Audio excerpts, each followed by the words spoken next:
Hey, what's up, everybody? This is Gary with the Get Some podcast. And my guest this week is...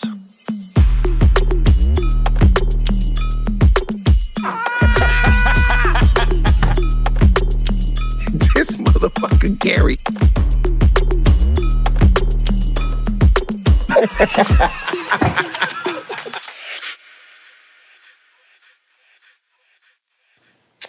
What up? What's up, everybody? This is Gary Owen with the Get Some podcast. We're going to start with my schedule. This weekend, I'm in Nashville, Tennessee at Zany's Comedy Club. And then next week, I'm in the Virgin Islands. So on March 21st, I'm in St. Thomas. On March 22nd, I'm in St. Croix. So let me see here. And I'll get to the issue I'm having with the Bahamas right now. And then March 29th, I'm in Westbury, New York at the Flag Star at the Westbury Music Fair. It's kind of like one of them theaters in the round. I heard them in the middle. And then we'll go to April 10th through the 12th. I'm in Houston, Texas at the Improv. And then 16th through the 19th, I'm in Houston, Texas. I'm in Houston for 2 weeks. So I'm there the week before Easter, then Easter weekend, but not Easter Sunday, obviously. And then April 25th, I'm in Peekskill, New York at the Paramount Hudson Valley Theater. And then April 26th, I'm at the Parks Casino in Pennsylvania. And yeah, we'll just go into May since we're here. May 2nd through the 4th, for the first time ever, I'm at Mike Drop Comedy, San Diego, California. Shout out to my guy, Casey. And then May 9th, 10th, and 11th, I'm in Pleasanton, California at Tommy T's Comedy Club. So last 2 weekends, I was in Baltimore. 12 shows, all packed. I'm tired. That was a lot. But man, and that club's a big club. They hold like 500 people, and they pack them in there. But so the first weekend I'm there, and I told this story and I posted it because I talked about it on stage one night. But I was staying at the casino both weekends, the Maryland Live Casino.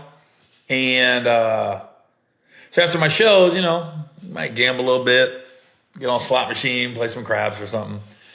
Saturday night, this is last week, I come back after my show. CIAA weekend is in Baltimore, which is a huge one of those black college weekends. So they're bringing in talent, which is the crazy part about this is rest in peace to Angie Stone, but her car wreck, she was on the way to the airport to come to Baltimore to perform at CIAA. And so I come in after my show, and I come in the lobby, and the casino is packed.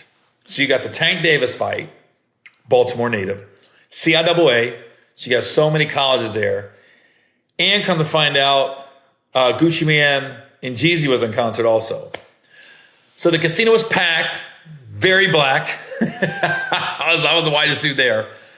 So, I just want to be like, I'm not even drinking right now. I want to have a club soda, sit at a slot machine or sit at a blackjack table and just, decompress for an hour. Maybe I'll lose a little bit, win a little bit, nothing crazy.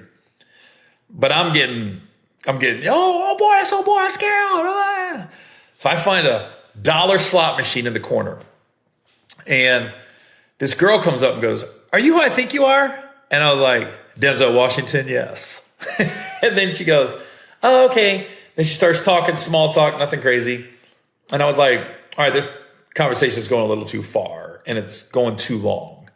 So I told her, I said, look, this machine was hitting and it was. I go, if it goes cold, I'm blaming you. So she goes, "Do you want me to leave?" I said, "Yeah, that'd be great." In a polite way, I said, "Yeah." So she leaves. She goes, "Well, where are you going to be later?" And I was like, "I don't know." I was like, "What?" So then I switched machines.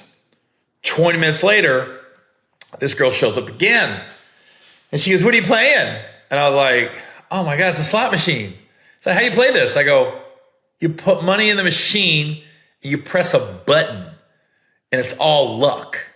That's how you play slot machines. And then she goes, do you want to get a drink? I go, I don't drink.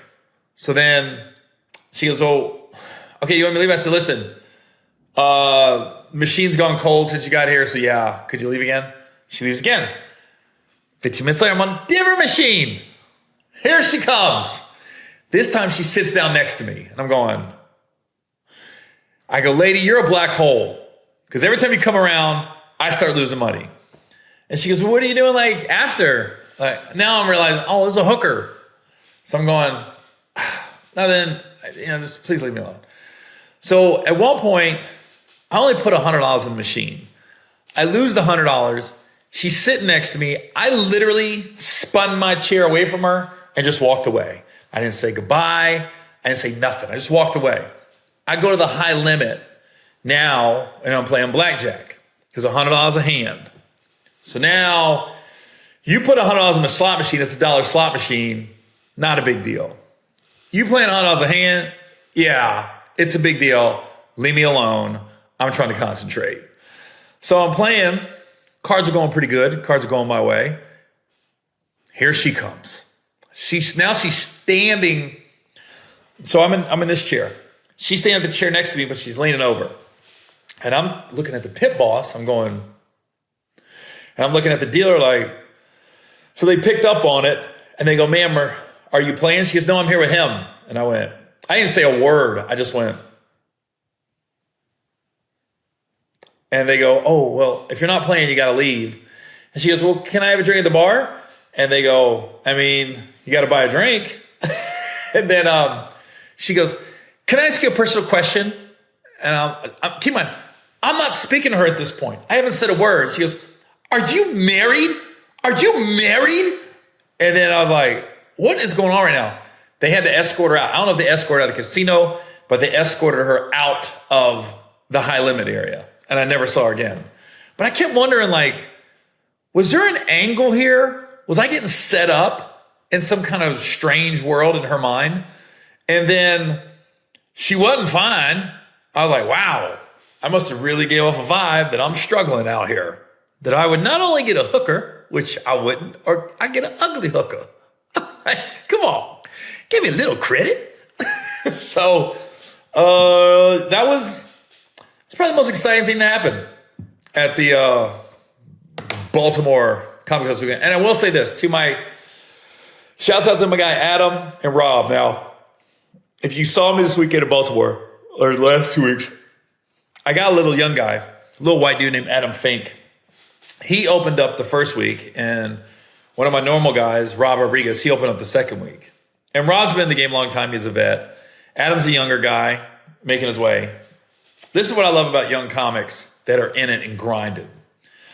So I call Adam on short notice. One of my regular openers, T-Row, he had a birthday party. I think he was throwing his wife a surprise birthday party.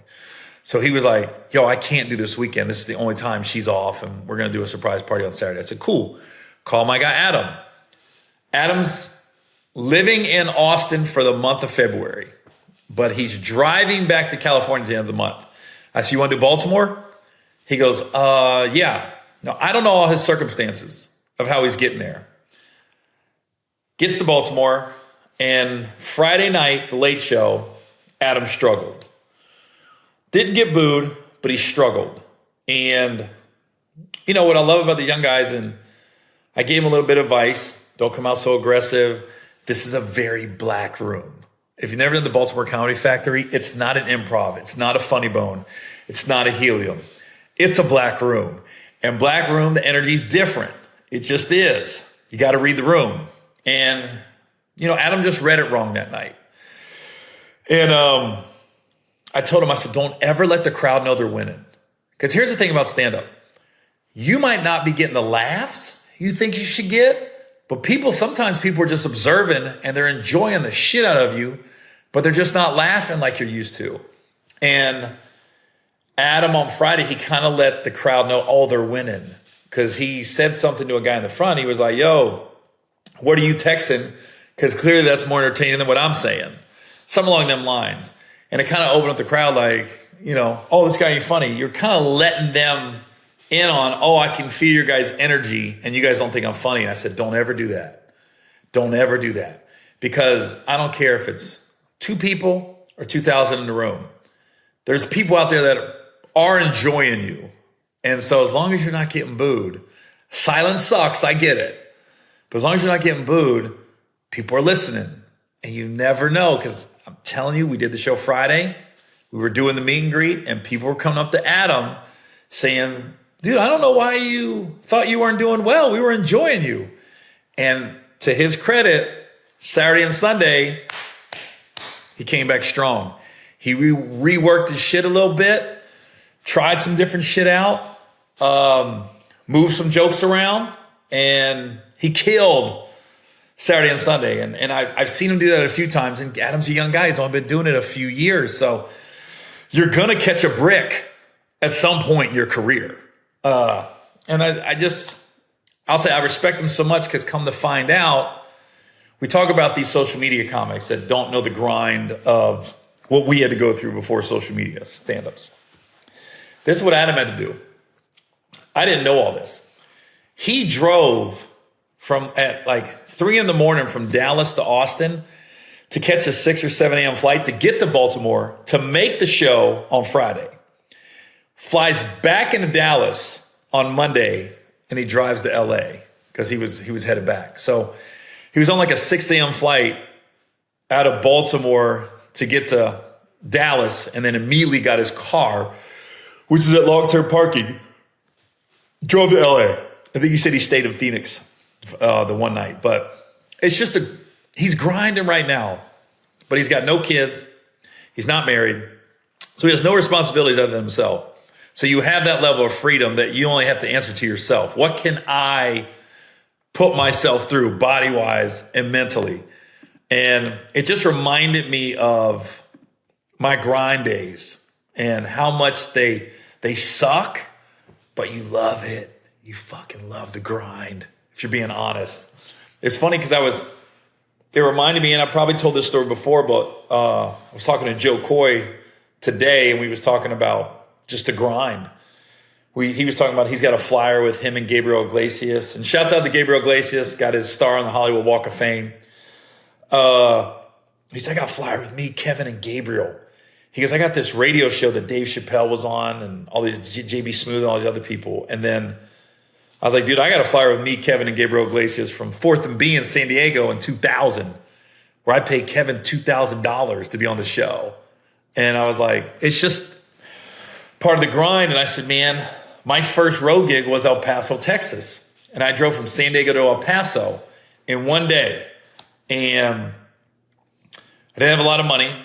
They were paying me $500 for the weekend to do the whole weekend. And then I remember when I got to El Paso, I went to a grocery store and got Cocoa Puffs and a gallon of milk. And I said, so this is breakfast, Friday, Saturday, Sunday, Monday. And then Arby's had 2 beef and cheddars for $2. That was lunch every day. So then you eat at the comedy club and you just bring food back to the comic condo afterwards. So you're getting chicken fingers and burgers and fries. And I was like, life was good. And then Sunday came, I got a $500 check. I go, no fucking way. I thought I was rich, bro. But it's just the grind. It's just the grind. And Adam's in the middle of the grind right now. And I just respect him.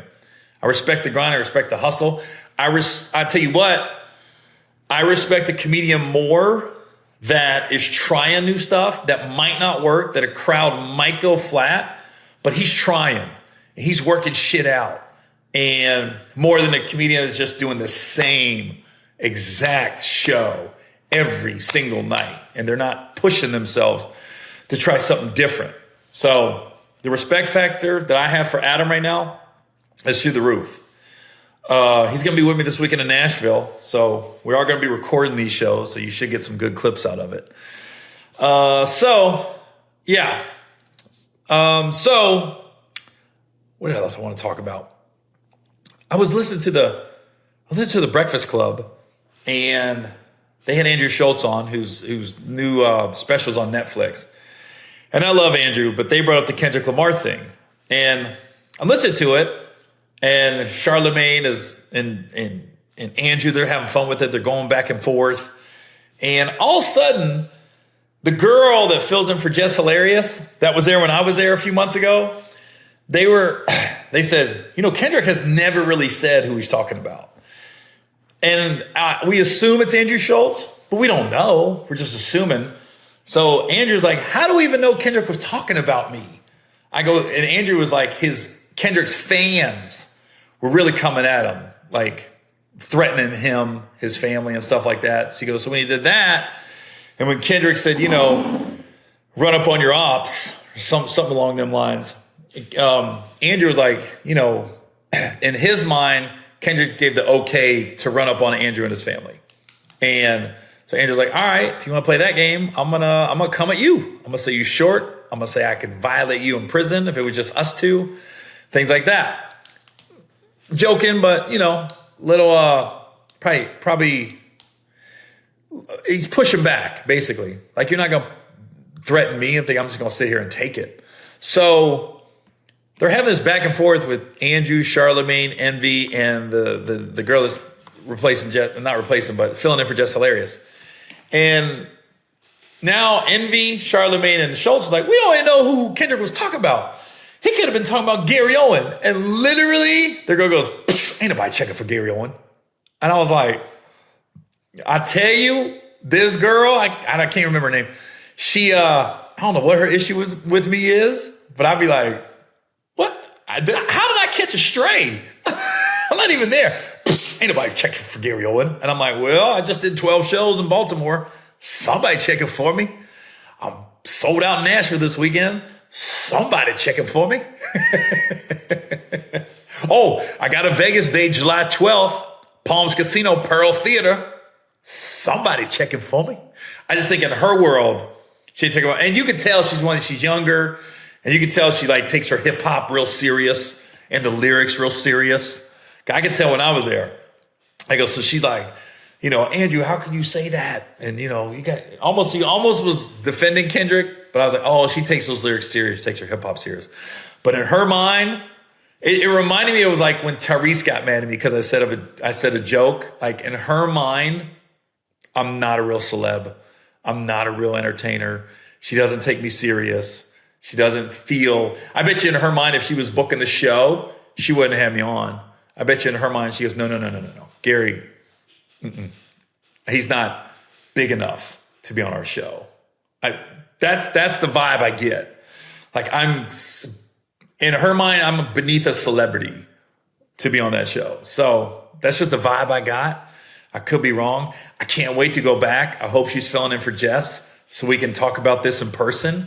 I hope she sees the podcast, and we're definitely going to clip this up. And I can't remember her name off the top of my head. I think it's Lauren, something like that. But yeah, she was trying to get on my neck about my divorce, and now I caught a stray with the Kendrick thing again. It's like, psst. You gotta see it though. Like, psst, ain't nobody checking for Gary Owen. And you saw Shove and Andrew go, oh, what do you mean? But it's almost like when you're drunk, like a drunken tongue speaks a sober mind. That's how I felt. Like, oh, her true feelings just came out right there. I caught that. I see what's happening here. Like, she really don't like me. Like, I might go on the Breakfast Club and she might gloss over it, but deep down, she don't like me. And that's obvious, and it's oozing out of how she reacts when my name comes up. It's just, ugh. I bet you if whatever time my name come up, I bet you she's never said nothing good. I can almost guarantee it. So I don't know. There's a couple sports stories I want to talk about. Did you guys see the girl that hit the other girl on the baton with the track? We got the clip, but it's like they're running. It's a high school track meet, and this girl's passed her, and the other girl took the baton and went, well, pow! Just cold cocked her back in the head, and they both kind of fall over, and the race is over, and the girl had almost like a damn concussion, and everybody's like, what was that? Well, then the girl that hit the girl with the baton, she has like this clip press conference thing where she's crying, she's making herself the victim, and she's saying, I would never do anything like that on purpose. I'm not that type of person. And you guys are so concerned with her head. It's fine, but what about my mental? What about me? And I'm going, what? So you're physically hurt, but you're not thinking of my mental, right? They're going off of one angle. A couple times hitting her, my baton got stuck behind her back like this, and it rolled up her back. I lost my balance, and when I pumped my arms again, she got hit. I know my intentions, and I would never hit somebody on purpose. They're assuming my character, calling me ghetto, racist slurs, death threats, all of this just because of a 9-second video. What the fuck? What are you talking about right now? Here's my thing. We all do fucked up shit. We all do irrational stuff every now and then. Just own it. Just own it. And who let her talk like this and post it? Who are your friends? Hey, what's up, everybody? This podcast is brought to you by Blue Chew. Now, listen, I'm at that age, man. I might need some help sometimes when I'm alone with my lady. And I want to make sure that my gun stays loaded with big bullets. I'm talking cannons. I want a cannon. I don't want a bullet. I want a cannon. You know who's going to give you a cannon? Blue Chew. That's right. When I'm ready for action, I want all the help I can get. If you ain't cheating, you ain't trying, baby. She ain't going to know. Just pop a little Blue Chew in and be like, oh my God, what got into you? You ain't got to say nothing, baby. You got into me. But she don't know you had a little help from Blue Chew, and that's fine. So listen, we got something right now. We're going to make life easier by getting harder. And you want to discover how to get harder? Discover your options at bluechew.com, baby. BLUECHEW.com. And we got a special deal for our listeners. Try your first month of Blue Chew free. Visit bluechew.com for more details and important safety information. And as always, we thank Blue Chew for sponsoring this podcast. Oh, Blue Chew, my fave. I love you guys. You're the best. When I think about Blue Chew, I don't want my ads to end. I want it to keep going. So, Blue Chew, you've helped me so much. Thank you. This is what happens. This is the face you have when you take a Blue Chew. That's a happy face. That's a man with confidence. That's a man to know I'm about to deliver in the bedroom tonight. All right, y'all. Blue Chew. I saw 4 or 5 different track runners. Like, I'm talking about Olympic level, college level track athletes. And they go, what she did is like impossible. Not impossible. It's impossible to be an accident, is what they said. They go, no, they were showing how they were taught how to run, how their arms go like this. And, there's going to be some jostling around the turn sometimes. You might hit an elbow, you might hit a heel. But they hit somebody on the back of the head with a baton. They was like, it can't happen unless it's on purpose. There's no way she lost her balance and she hit her in the head like that. I was like, the truth is, you got mad. A girl was passing you that was faster than you, and you got upset. And I bet you if we do like the history, this isn't the first time these schools and these 2 girls have raced against each other. And it probably was a buildup of frustration where, why is it every time I get the baton, we're in the lead, and this girl's always passing me up. So by the time I get to my next baton, or if this is the last leg, we either lose the race or we are not in first anymore. We are in second. Because it's got to suck. It's got to suck to have whenever you watch the Olympics or any relay race, when somebody has a big lead, it's got to suck when somebody comes up behind you and passes you. Like, I ran track, I think I ran in 8th grade and 12th grade. And I was on relay teams. And I've been on both sides of it.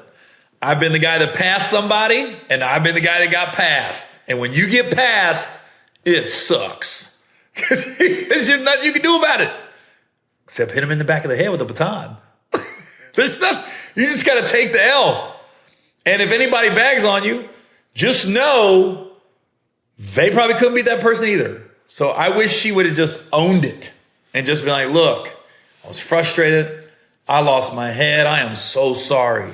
I don't know. I was just mad. I just wanted to win for my team. And when she passed me, I lost my head and it sucks. But to play the victim, that's what threw me. I said, oh, you want us to feel sorry for you. You hit the girl on the head with the baton. You gave her a concussion. You assaulted her. But we're not focused on your mental. What? If I'm her parents, I'm like, shh. Even if that's how you really felt, don't go to social media because you just made yourself look worse. That's all you did. And I hope she learns from it. I hope she becomes a productive member of society. I hope the two girls meet up again in the future and, water on the bridge. But I'm like, what? All right. So that was one. The other sports story I came across, I was watching some podcast and they had Damian Wilkins, who used to play at Georgia.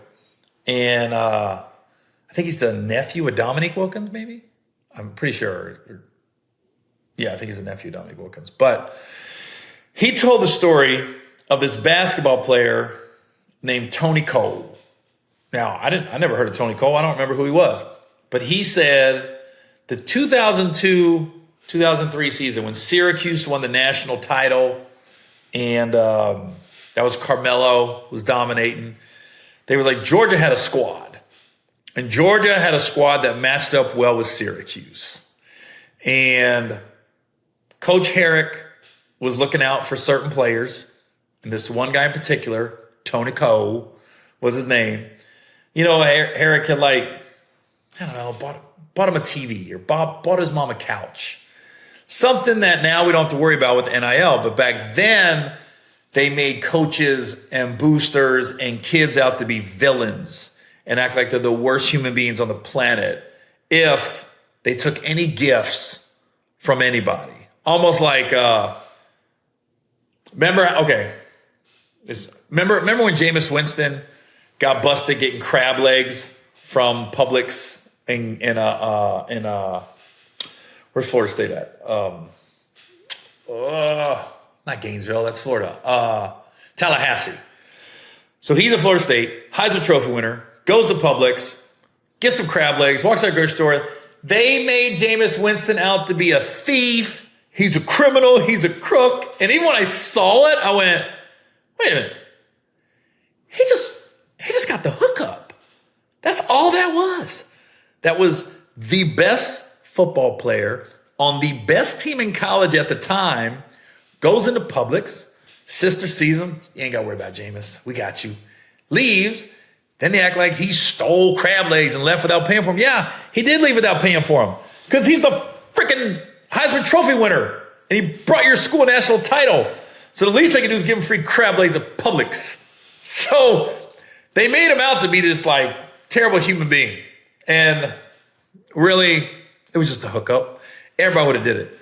I've been to restaurants. I've gotten free food when I shouldn't have got it. Come on now. Who's not taking free food? Shut up. That's one of the best perks about being an entertainer or athlete.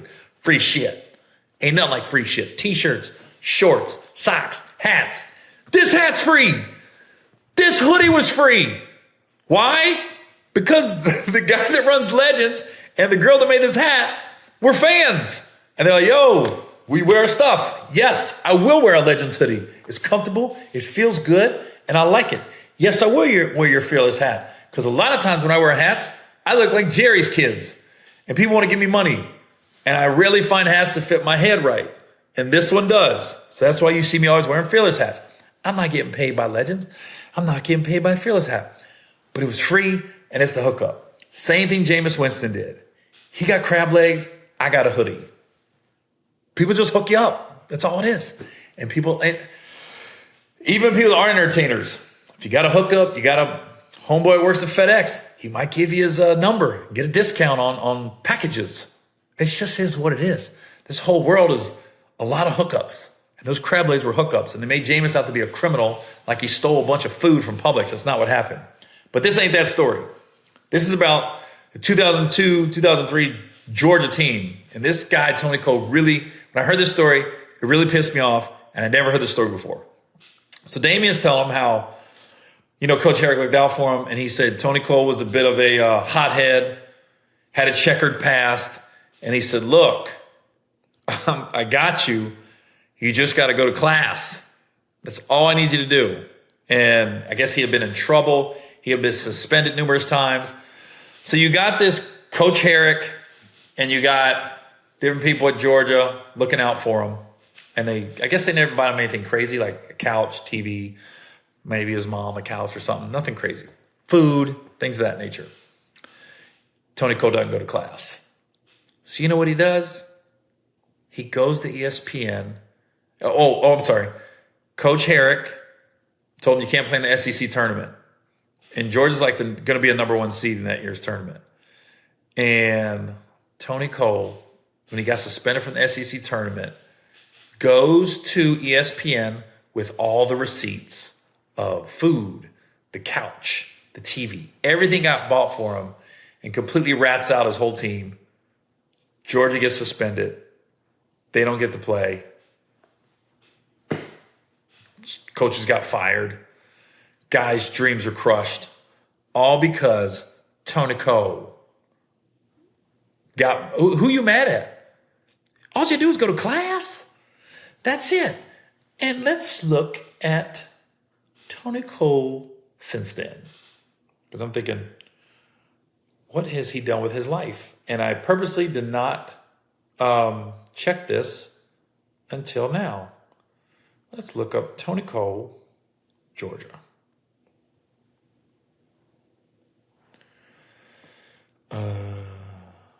Is this? Okay. Ex-guard, this is just what I'm looking up. Ex-Georgia guard charged with probation violation. Tony Cole, who played basketball for Glen Oaks High School in Baton Rouge, is charged with violating his probation on a felony bad check charge. Tony Cole sets off controversy over basketball program March 11th.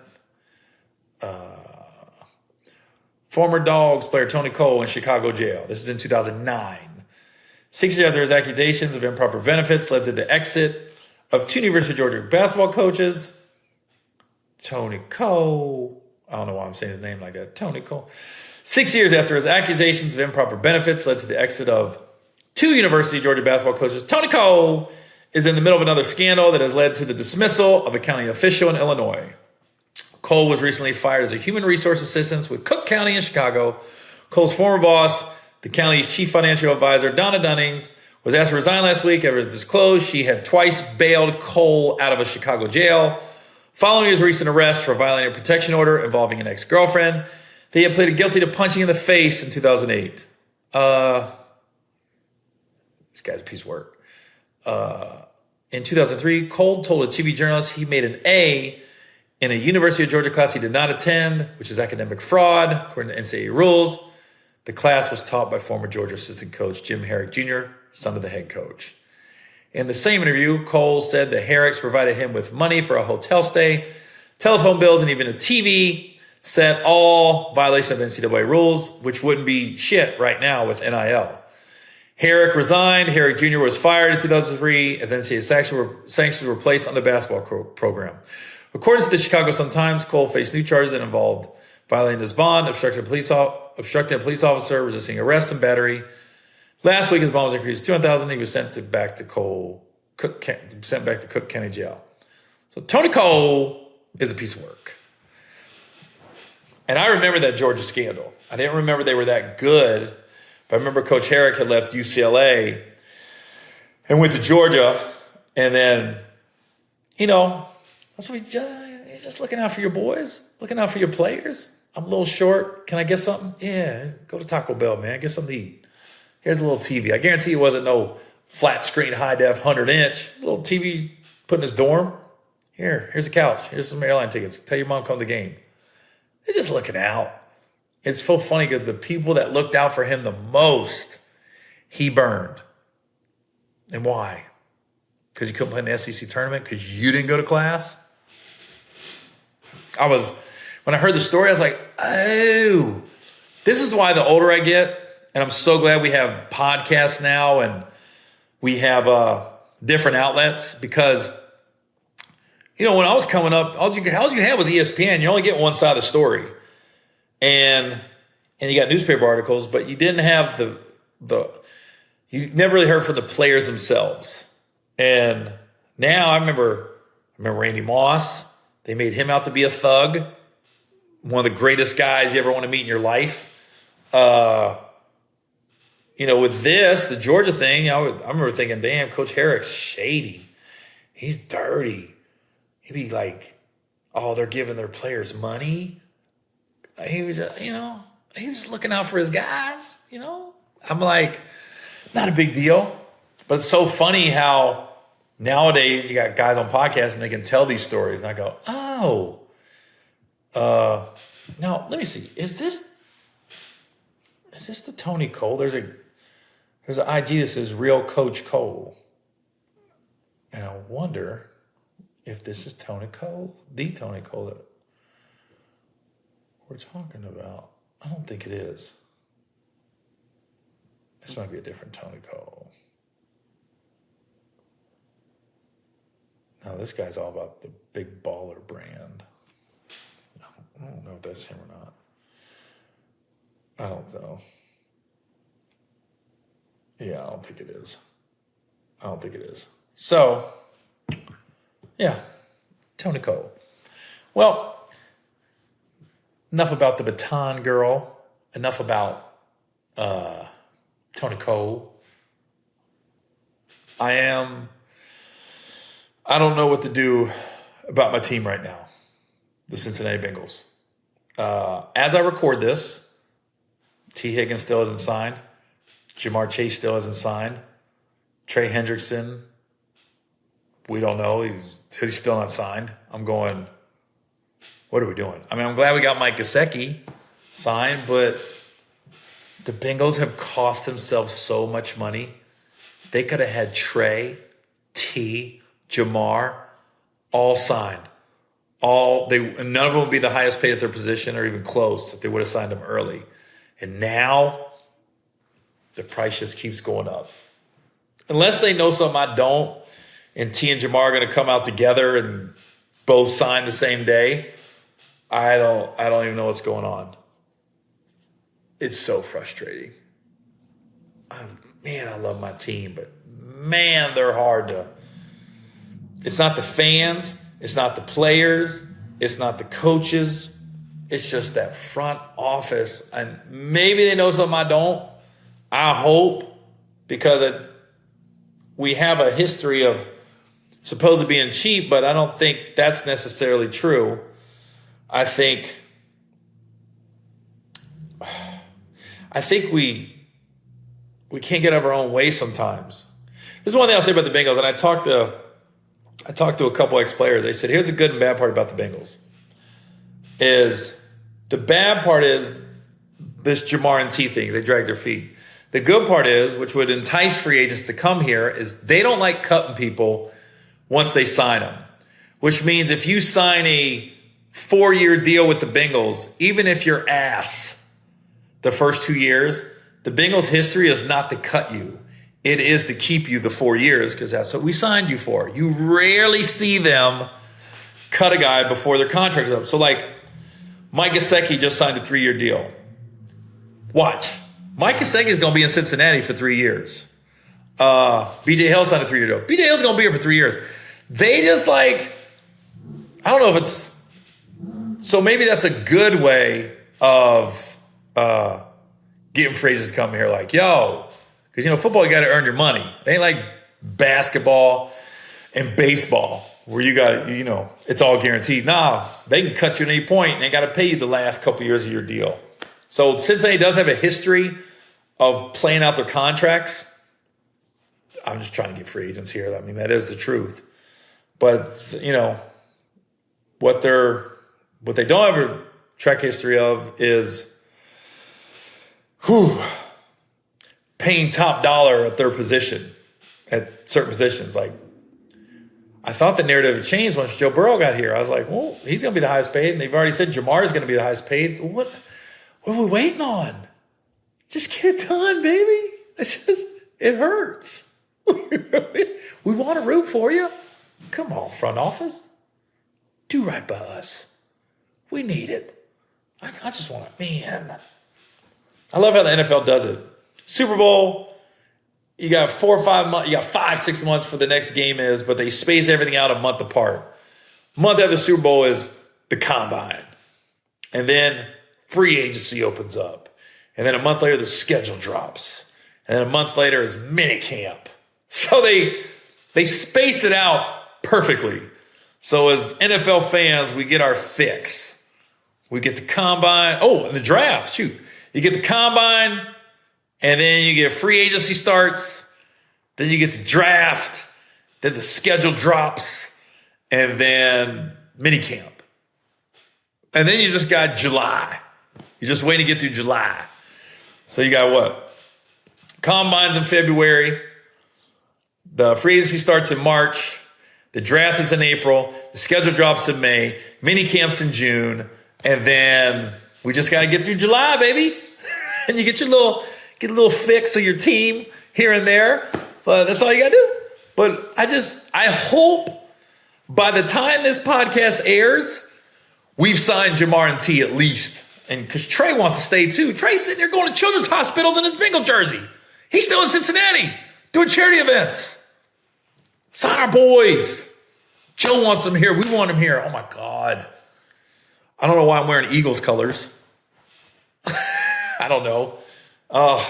It's exhausting.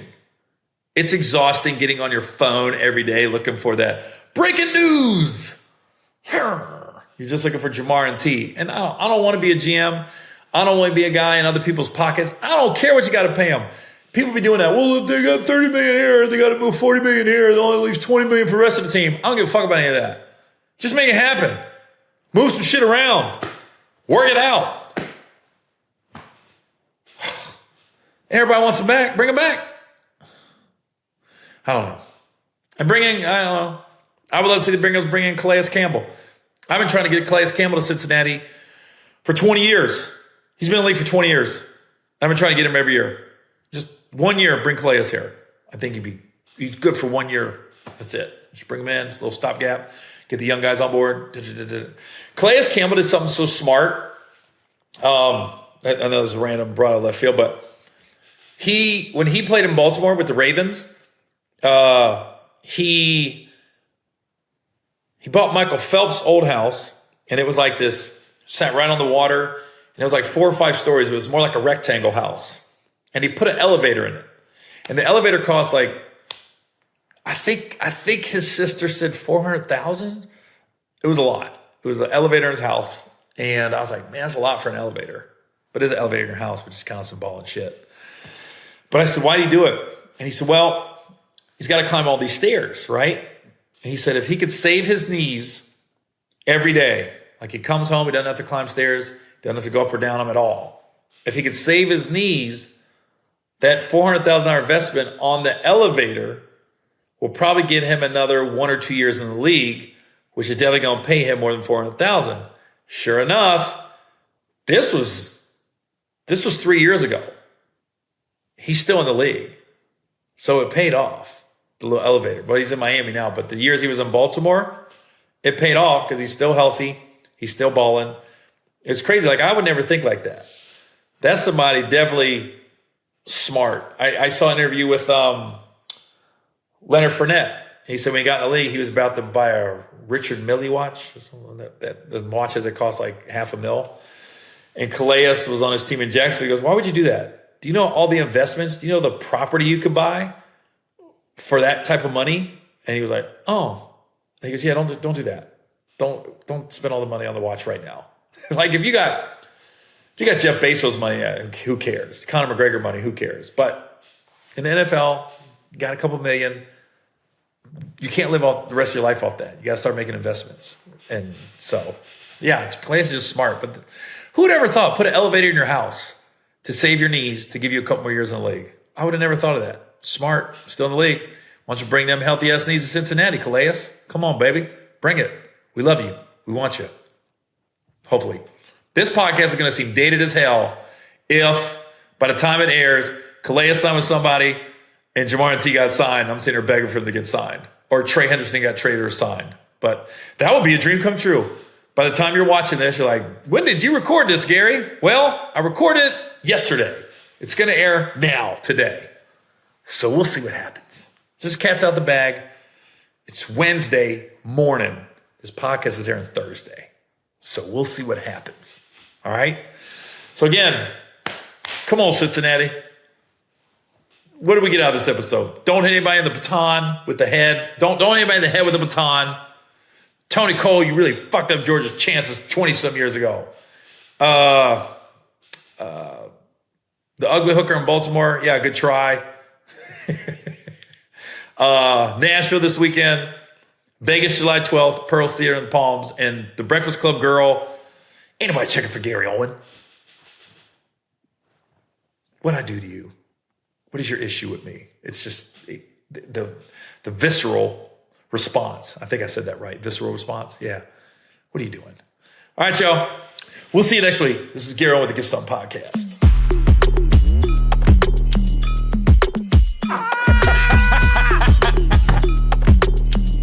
This motherfucker Gary.